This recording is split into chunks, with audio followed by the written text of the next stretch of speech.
Би нүүх дургүй. Богдын ариун шүтэнтэй бурхан халтны ов гүгсаатай буянтэй буурал өгд настад юм үлдээсэн бурхан гуйсан чигшгүй ариун сайхан нутгаас би нүүх дургүй.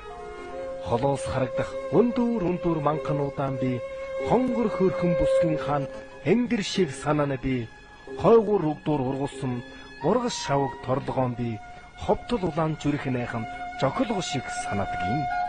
Нутгийн минь шимэг болсон нуурын ус сууг жадгай хоёрыгаан нугас шив зархаахай морин мэлхийтэй хайрлана би номын тансаг бэлчээрвс газар шороогоон би нур элэс өдөн далантай эн хүрэлж явдаг юм. Би нүүх дургүй. Бутын дуу аялаж урам сэргээдэх хөдөө минь ухаан санааг минь ойжуулж хүм болгосон өдгий минь уяр жавж баярлаж чингэж явхад минь ханы болсон нутаг минь ухаант буурал дээдсэн минь өвлөж үлдээсэн эрдэнэ юм аа. Өрийн гэгээ суурхад сүү үнэртдэх хөдөө минь үдэшийн бүрий болоход бүүе аялдаг нутаг минь амтад нойрондоо ороход жууд болдог гэр минь айлан дуулах дуунд минь ноот болдог ээж минь ээ. Би нүүх дургүй.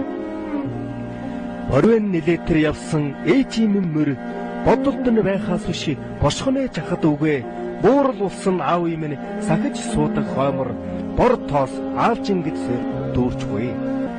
Хонин хорооны үүдэнд салаа туурайтай мөр үгүйсч хомбэсэн тавгтай туулай нөхөр хоноод гарсан маягтай. Хурдан жирд морны минь уяаны баг нь эжгүйрэж хорхой шивж давж тоглодог шээдэн болон хочиржээ. Хожмын хүүхэд дүүнэр аавын нутгая танихгүй болж хонин малын үжисээр айдас ихээр хурч хойштын нэнэх амдрал минь жухам яах вэ гэж бодоход ховдол улаан зүрхийн амин чокол өдрөөс өдөр хурдулж байна шүү. Алваагаан зориулсан нутаг минь үжигдээд хичүү байна. Алтанхан шороогоо манаа баймаар санагдаад гिचүү байна. Би нүүх дургүй. Жирийн нэг нь малчин юм аа.